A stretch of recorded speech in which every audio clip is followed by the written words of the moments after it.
समोर या तुम्ही सर्व चालेल। याच्यामध्ये आपण नैसर्गिक संसाधन दाखवण्याचा प्रयत्न केला आहे इथे। तर याच्यामध्ये पहिल्यांदा आपण सूची बघू।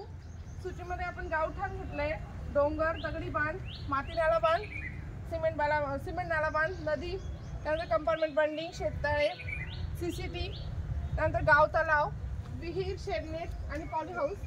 तर सर्वात पहिल्यांदा इकडून हे डोंगर नाला आहेत। हे डोंगर नाल्यांकडनं हे दोन नदी आहेत, नाल्या इकडनं नालाही आहे।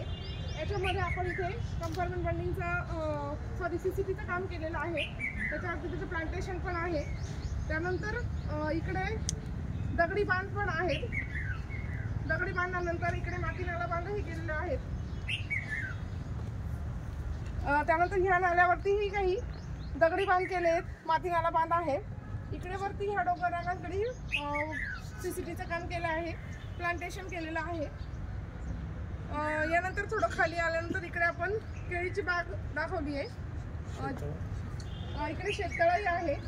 हे याचं शेततळ आहे प्लास्टिक आच्छादनाचं। त्यानंतर इकडे हे पॉली हाऊस आहे। पॉली हाऊस नंतर ह्या नदीच्या दोन्ही बाजूने आपण बांबू लागवड दाखवलेली आहे।